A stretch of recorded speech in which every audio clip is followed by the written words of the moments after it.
Primeiro livro de Crônicas, capítulo 4, versos 9 e 10. Diz assim a palavra de Deus: Foi Jabes mais ilustre do que seus irmãos. Sua mãe chamou-lhe Jabes, dizendo: Porque com dores o dei à luz. Jabes invocou o Deus de Israel, dizendo: tomara que me abençoes e me alargues as fronteiras, que seja comigo a tua mão e me preserves do mal, de modo que não me sobrevenha aflição. E Deus lhe concedeu o que lhe tinha pedido. Amém? Vamos orar, fecha os teus olhos. Obrigado, Senhor, pela leitura da tua palavra e pelo livre acesso a ela. Obrigado pela tua voz que vem através da tua palavra, desperta e desenvolve a nossa fé. Fala conosco, Senhor, e ensina-nos. Nos dê ouvidos para ouvir a tua voz, voz que ilumina a nossa mente e transforma os nossos corações. Fala, Senhor, fala, porque nós precisamos te ouvir. Em nome de Jesus. Amém. Amém. Esse texto de Jabes, ou vamos dizer assim, essa figura, essa oração de Jabes, quase se tornou como uma espécie de mantra, de metodologia, de livros foram escritos, ministérios se desenvolveram com essa questão de repetir ou fazer aquilo que Jabes fez, a oração de Jabes, né? Essa oração que ele fez, ensinando. E quantas pessoas leram? Talvez, não sei quantos aqui leram, mas saibam que muitos leram. Virou uma espécie de estratégia, metodologia de oração, a oração de Jabes, como se é só você orar dessa forma, se você entender como ele orou e as coisas vão acontecer. Mas será que é assim?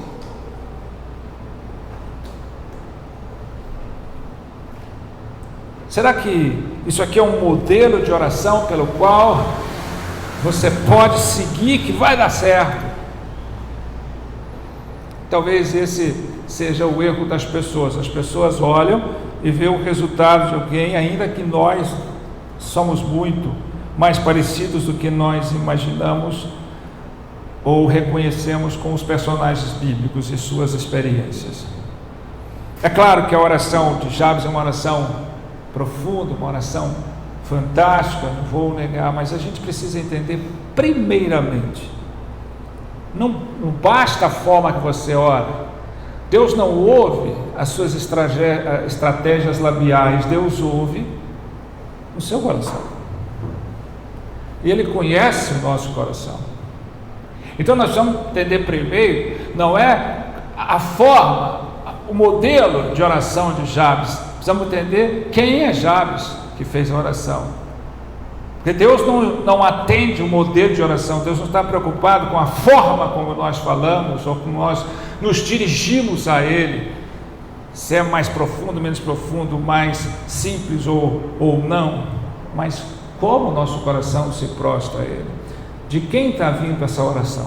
Então, para que a gente possa entender a oração, nós precisamos entender quem é Jabes, né? Jabes é um exemplo extraordinário de piedade da tribo de Judá, ou da linhagem de Judá. Veja que primeiramente, né, a Bíblia se refere a ele dizendo: Jabes foi Jabes mais ilustre do que seus irmãos. E quando você diz, a Bíblia chama de ilustre, não é a pessoa que foi bem sucedida nos negócios, bem sucedida na carreira, bem sucedida em alguma coisa.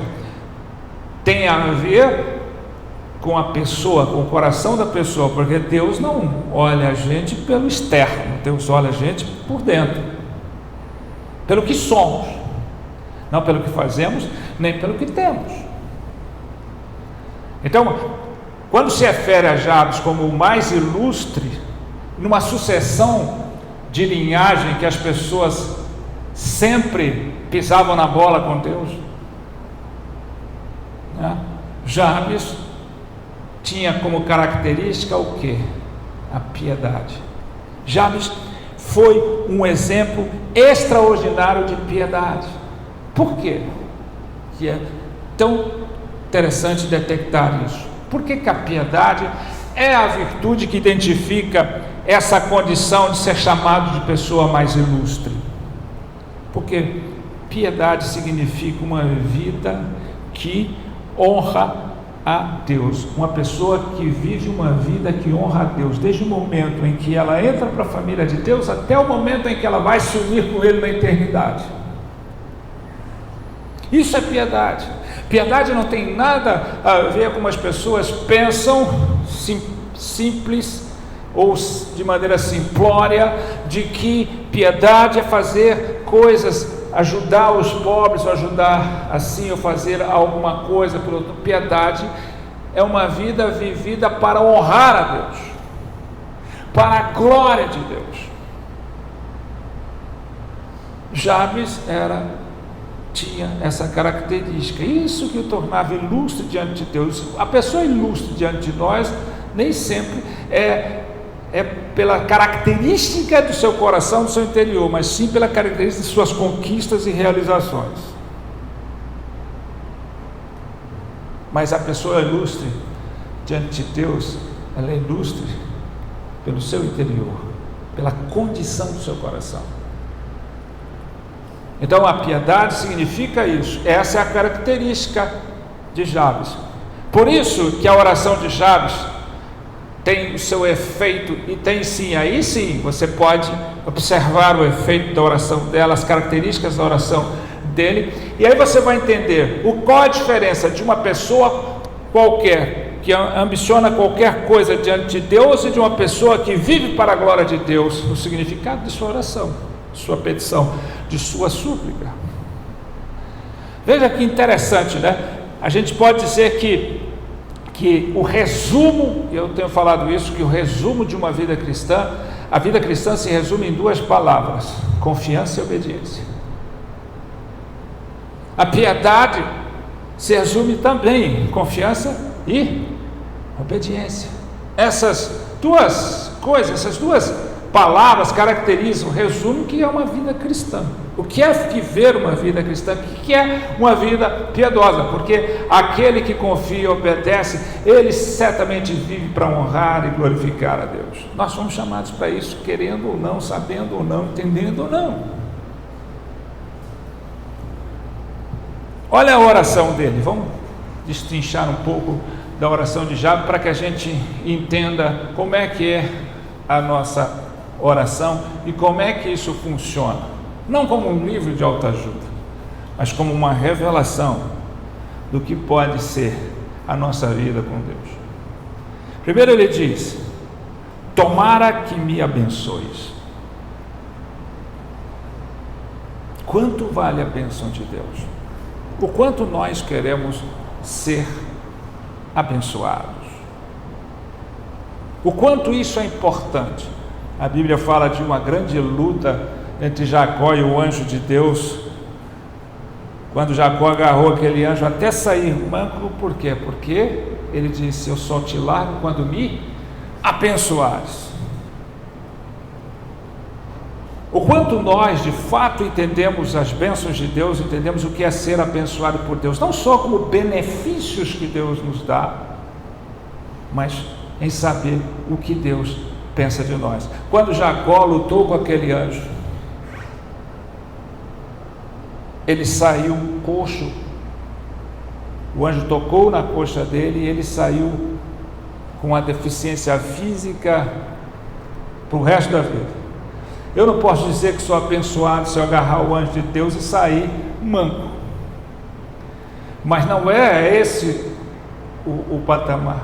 é que naquele momento o anjo do Senhor disse, o Senhor disse a Jacó: não mais chamarei você de Jacó, que significa enganador, mas de Israel, que significa aquele que lutou com Deus. Ou seja, ao trazer a Jacó uma identificação e uma identidade com Deus, e não mais aquela que o nome dela dava e significava, Jacó significava, ou significa no hebraico, o enganador. O pior de todos é que o enganador engana a si mesmo, mente para si mesmo, né? Então, naquele momento, a identidade de Jacó mudou no sentido de Jacó para Israel, no sentido que Deus pensa dele, deixou de ser um coração enganoso, enganador, e passou alguém que luta com Deus, alguém que é amado de Deus. Então, bênção também é isso. Quando uma pessoa chega diante, hoje não se usa mais, mas nas gerações antigas, os filhos chegavam diante dos pais, os netos diante dos avós, benção pai, benção mãe, benção avó, e ele diz: Deus te abençoe, né? Era uma característica cultural que ainda é em muitos lugares. O que ele está dizendo? Não está dando presente, não está fazendo nada, está declarando para outra pessoa o quanto ela é importante, o quanto ela significa. Muitas vezes nós não entendemos a importância que nós somos nem para nós mesmos, nem em nós mesmos. Precisamos entender o quanto somos preciosos para Deus, para que eu possa entender o valor da minha vida, o valor da minha vida, tanto para mim quanto para os que me cercam. Então, tomara me abençoes. É lícito buscar a bênção, é justo buscar a bênção, e nós temos que andarmos como abençoados de Deus, ter as bênçãos de Deus. E a palavra de Deus diz que as bênçãos de Deus enriquecem e não acrescenta dores. Ou seja, quando Deus nos abençoa, Ele não acrescenta dores, mas quando nós buscamos a bênção que o mundo dá, ela vai acrescentar dor. Talvez você dedica uma carreira e abandona uma família, talvez você dedica a uma coisa e tem que renunciar a outras, mas as bênçãos de Deus não acrescentam dores, elas abrangem tudo. Olha a segunda parte da oração dele: me alargues a fronteira. Tomara que me abençoes, me alargues as fronteiras. Ou seja, me faça progredir, me faça crescer, me faça desenvolver, me faça prosperar, no sentido bíblico, não só prosperar financeiramente, materialmente, progredir como pessoa, progredir como carreira, progredir na vida. Tudo isso é justo e lícito. Alargue as minhas fronteiras, para que eu não viva também em si mesmado, eu viva somente ao redor do meu mundinho. Alargue as minhas fronteiras para que eu amplie o meu amor para mais pessoas, para que eu possa colocar no círculo da minha existência relacional mais pessoas, para que eu possa amar mais, para que eu possa viver, servir mais, para que eu possa alcançar mais, para que eu possa realizar mais, para que eu possa conquistar mais, em todos os sentidos da vida, não só material. Um homem piedoso não só pediria: me alarga as minhas fronteiras para que eu tenha mais terras sob meu domínio, para que eu tenha mais coisas, para que eu ganhe mais. Não, ele sabe que a fronteira também é existencial, é a fronteira do ser que se alarga, que não se torna tão pequeno, que cresce.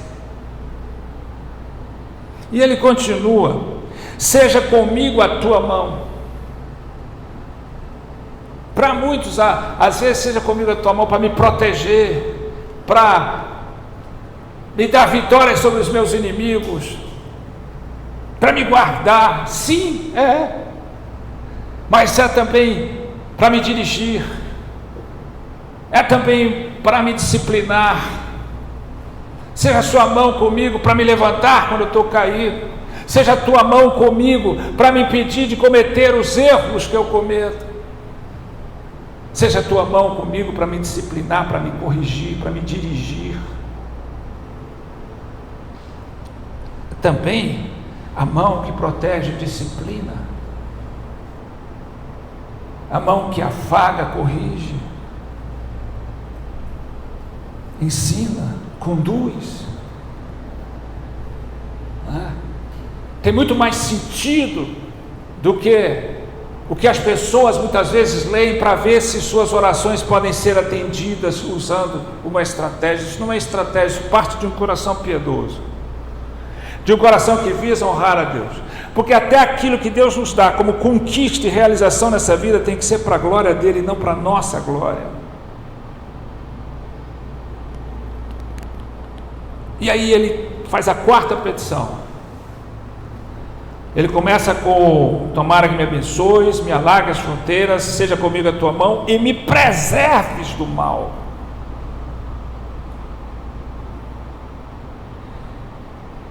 Todo ser humano quer ser guardado do mal, não quer ser invadido pelo mal, não quer ser destruído pelo mal.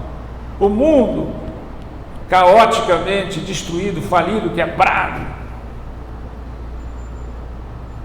Eu quero coisas boas, eu quero do meu lado pessoas boas, eu quero na minha vida pessoas boas, coisas boas. Eu não quero estar sendo atacado pelo mal na vida. Mas o problema interessante aqui, o maior mal das nossas vidas não está de fora, está dentro de nós. Nós somos os nossos piores inimigos. Nós fazemos muito mais mal para nós do que os de fora, do que as circunstâncias. Muitas das circunstâncias que nós atravessamos são causadas por nós mesmos, pelo mal que habita em nosso coração, travestido de orgulho, de vaidade, de amargura, de ressentimento, de medo, de inveja, de egoísmo, de egocentrismo. E aí a gente vai produzindo isso, amplificando isso, reverberando isso na nossa caminhada de vida.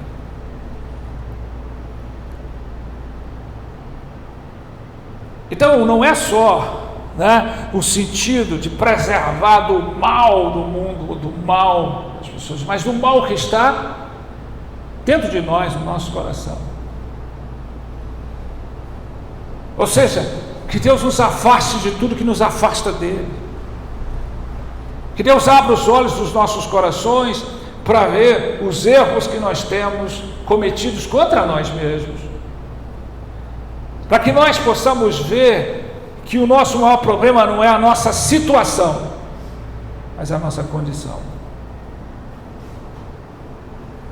E é trabalhando a nossa condição é que nós vamos mudar a nossa situação.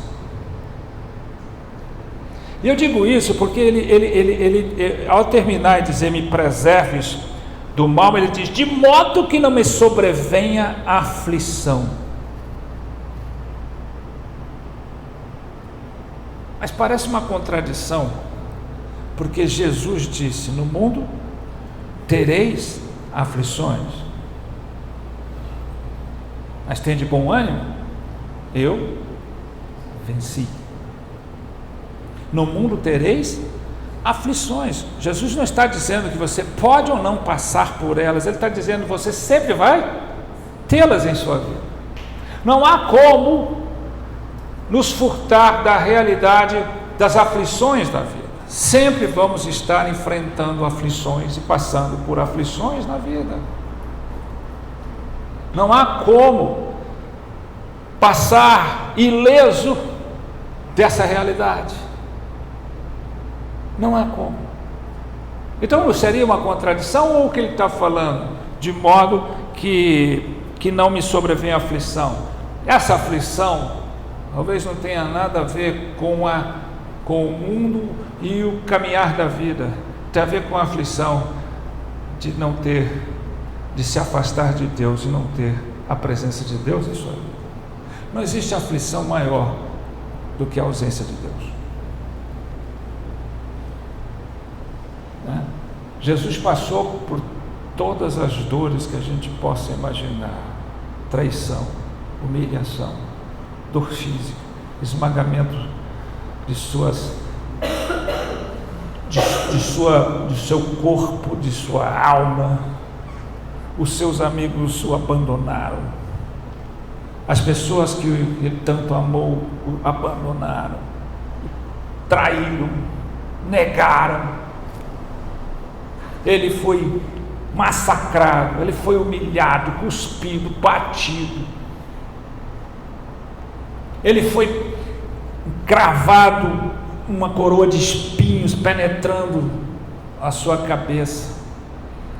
Ele foi surrado, ele foi chicoteado de várias formas, até de lacerar a sua pele, seus músculos. Ele foi preso ao ar, teve que carregar uma cruz mais pesada do que imagino. Ele teve que ser pregado com pregos naquela cruz.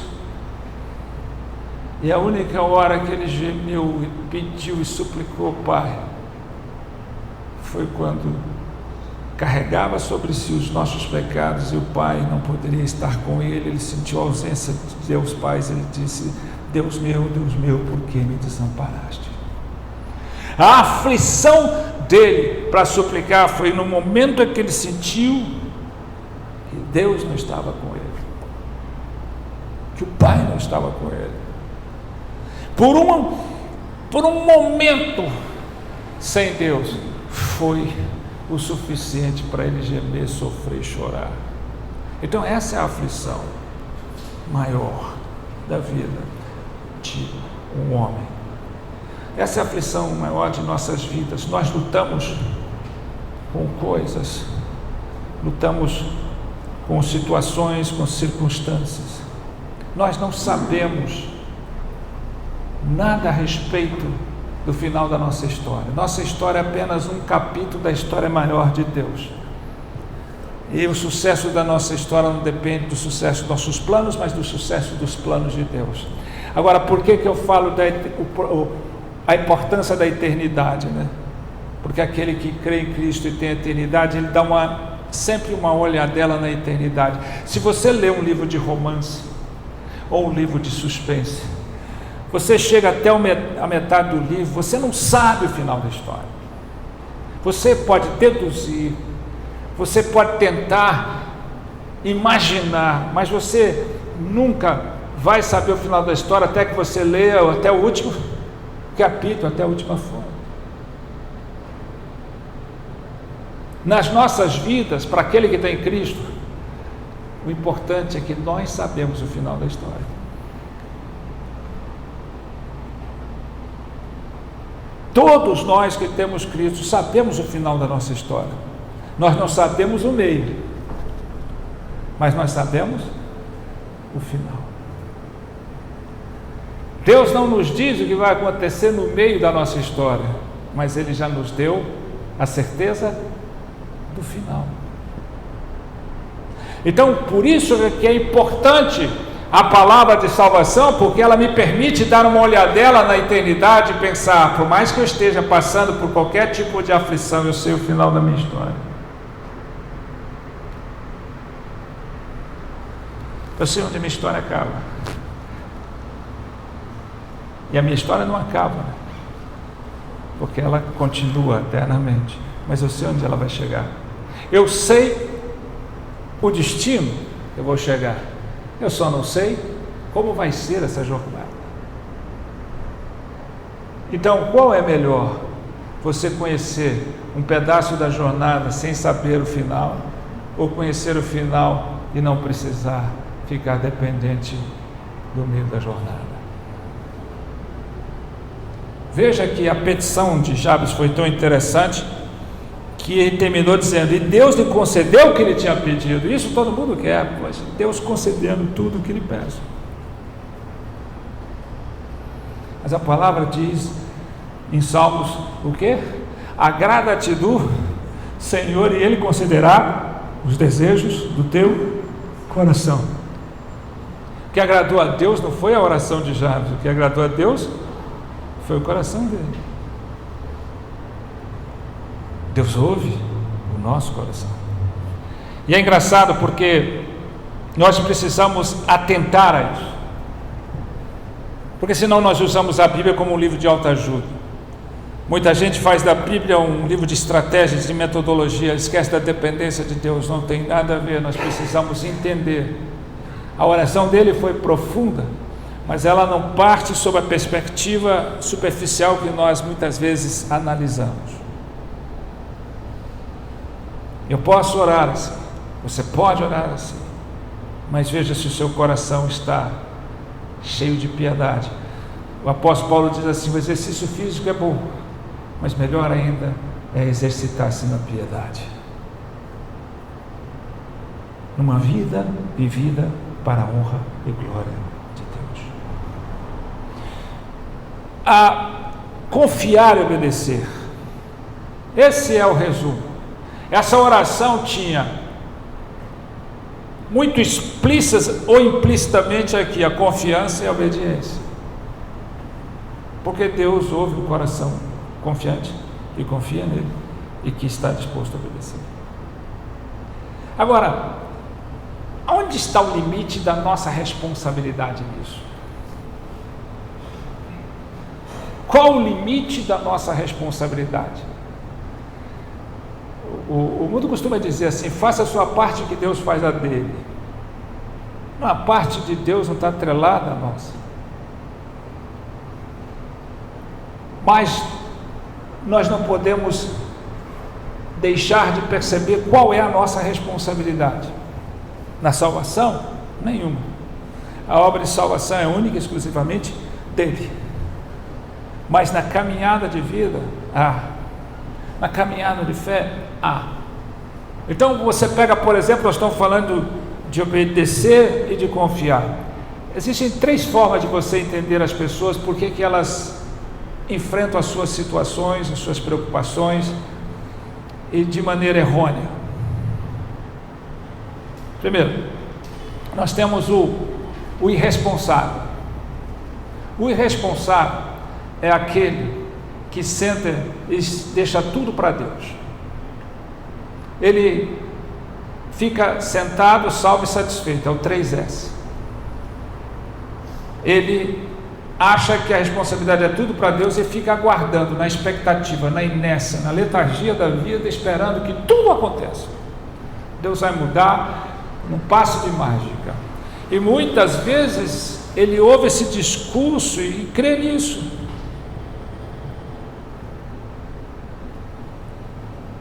Ele crê nisso. Então o irresponsável é aquele que deixa tudo para Deus.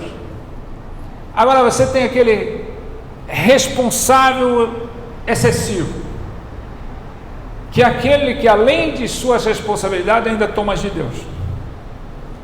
Nós fazemos muito isso, né? Muitas pessoas acham que pode mudar o outro, que pode consertar ou mudar a sua própria vida, que pode mudar o seu coração, que pode fazer algo que só Deus pode fazer.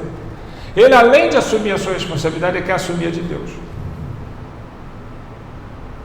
E temos o responsável equivocado, que é aquele que troca. Ele quer assumir a responsabilidade de Deus e negligencia a sua. Ele está sempre agindo como um mini Messias na sua vida e na vida dos outros, mas não assume a sua própria responsabilidade. Você quer ver uma coisa? Confiança. Vamos falar de confiança. Confiar em Deus não é responsabilidade nossa. A fé, a confiança não é responsabilidade nossa. É responsabilidade de quem? De Deus. Porque quem nos dá fé e confiança é Ele. Ele que nos dá a capacidade de crer nele. É Deus que nos capacita, é Deus que nos dá a fé salvífica, a fé que transforma, a fé que nos qualifica, vem de Deus. A palavra de Deus diz que a salvação não vem por obras, mas pela fé, e isto, a fé, não vem de vós, vem de Deus. Então, essa fé robusta, essa fé transformadora, essa fé salvífica vem de Deus, mas ao mesmo tempo, confiar a Deus, responsabilidade nossa. Confiar em Deus, naquilo que Ele pode fazer, é dele, mas confiar a vida a Deus é responsabilidade nossa. Aí você pega o Salmo 37, versículo 5, diz o quê? Entrega o teu caminho ao Senhor, confia nele, e o mais Ele fará. Então essa confiança, né, parte da entrega. Você não entrega, você tem que abrir mão do seu controle. Essa é uma responsabilidade sua, uma responsabilidade minha. A entrega tem o papel de colocar o eu no seu devido lugar, na periferia, para que Deus assente-se no trono do nosso coração, o centro. Então aí sim, o mundo sempre está fazendo a gente confiar mais em nós mesmos. Confie em você, né? Infla o seu eu, infla o seu ego, confie em você, você pode. Aí a Bíblia vem, confie em Deus. Abre mão do seu controle, passa o governo para Ele. Porque quando a gente governa o nosso coração, a gente bagunça a nossa vida.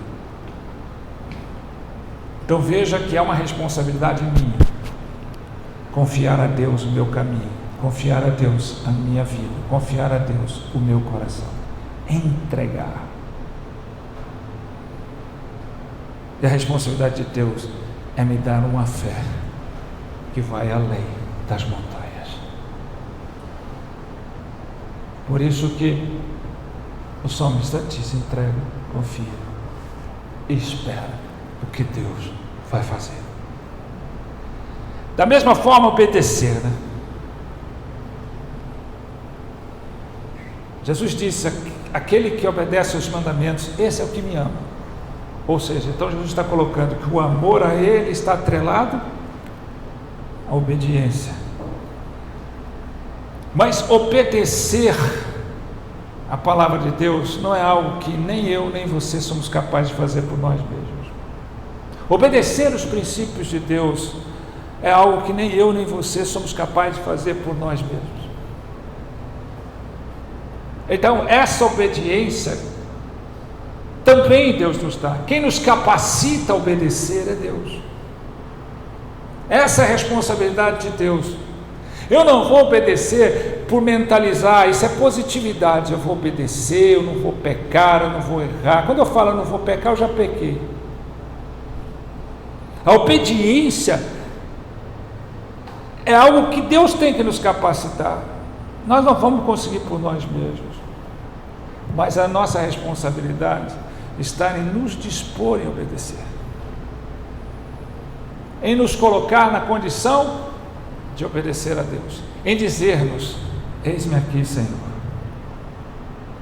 eu quero te obedecer, eu não sei como, eu não tenho força em mim, eu não tenho capacidade em mim, eu não tenho sabedoria para isso, eu não tenho inteligência para isso, eu não tenho força para isso, eu não tenho poder para isso, mas o Senhor tem. Eis-me aqui, Senhor, transforma meu coração e faça de mim, do meu coração, um coração obediente. Nosso coração é rebelde a Deus. Ele já nasce rebelde a Deus. E é por isso que as pessoas dizem: eu não consigo obedecer. Eu tenho entendido cada dia mais, né, que a questão da obediência a Deus não tem a ver com ignorância, ou seja, falta de conhecimento, mas tem a ver com rebeldia, não querer obedecer, né? Eu já falei uma vez aqui, é como aquela mãe que diz para o filho na hora de dormir: vai dormir porque já está na hora da tarde, você tem que acordar cedo para ir para a aula. E ele diz: por quê? Por que eu tenho que dormir? Por que eu não posso brincar mais um pouquinho? Já te expliquei, tem que dormir. No outro dia ele faz a mesma coisa. E a mãe tem que explicar.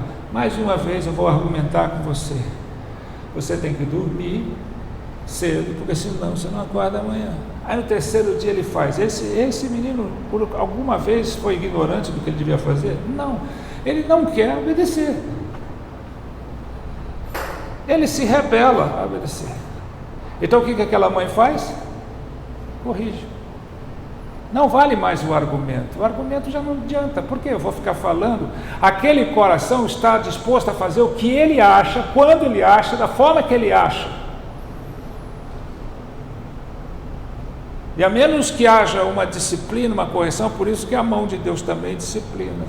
Você não vai obedecer de forma alguma. Então Deus sabe que o nosso coração é rebelde. Deus sabe que a gente quer fazer da nossa forma. Deus sabe que nós substituímos a identidade o tempo todo por outra coisa. Então, eu não posso obedecer se Deus não me capacitar, mas cabe a minha responsabilidade de querer obedecer. É a mesma coisa do ouvir. Quando Jesus conta por parábola, ele diz: quem tem ouvidos, ouça o que o Espírito diz à igreja. Esse ouvir não tem de capacitação espiritual, não, porque uns são capacitados, outros não são capacitados. Uns já têm a capacidade espiritual de ouvir, outros não. Ele está falando, tem uns que o coração é fechado, ele não ouve. Enquanto aqueles que querem vão ouvir. Jesus, quando os discípulos chegaram, falou: Senhor, eu não entendi a parábola, explica-nos. Ele disse: aqueles que não querem ouvir não vão entender nunca, mas vocês que querem eu vou te explicar. Então não é uma questão de capacidade, mas de querer ouvir. Tem gente que você vai ficar anos pregando e ele vai entrar no ouvido e sair no outro. Tem pessoas que dão rápido, ele entra no ouvido e vai no coração, e aquilo mexe com ele. Tem pessoas que você vai falar, e aquela pessoa vai distorcer tudo o que você falou. Tem pessoas que vão ouvir, aí você vai dizer: mas é o nível intelectual, é a capacidade cognitiva que as pessoas têm diferente? Não, Jesus andou com as pessoas mais simples dessa terra, menos cultas dessa terra. Eram pescadores rústicos, sem escolaridade, sem intelectualidade. E ele falava coisas profundas, aquelas pessoas que entendiam, ouviam. Então não é uma questão de capacidade cognitiva, é uma questão de interesse.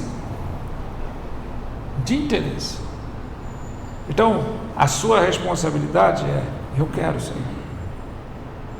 A responsabilidade de Deus é ver o tanto que você quer e te dar o que você quer. A sua responsabilidade é dizer: Senhor, ensina-me a ser fiel a Ti, a confiar em Ti. Aumenta a minha fé. E o poder de Deus é de dar essa fé aumentada. Então uma coisa é eu confiar em Deus, só Deus pode me dar fé. Outra coisa é eu confiar a Deus, eu tenho que entregar a Ele a minha vida, eu tenho que abrir mão do meu controle. Então, olha o paradoxo da glória do mundo. Jesus é o paradoxo da glória do mundo. A palavra de Deus é o paradoxo da glória do mundo. Porque a glória do mundo é você ter o controle da sua vida nas suas mãos, é ter o controle do seu destino, é ter o controle de tudo que te envolve. E a glória de Deus é você passar o controle para Deus. O que a gente vê naqueles que têm o controle de suas vidas é que não tem o controle de nada. Ninguém tem o controle do destino, só Deus. Só Ele sabe a nossa jornada. E Ele é tão bom que Ele não nos diz o que vai acontecer amanhã, porque senão nós morreríamos antes. Mas Ele já nos deu o capítulo final. O final do livro nós sabemos. E se a gente olhar e der uma espiadinha na eternidade, nós vamos olhar para esse presente de uma maneira bem diferente. Bem diferente.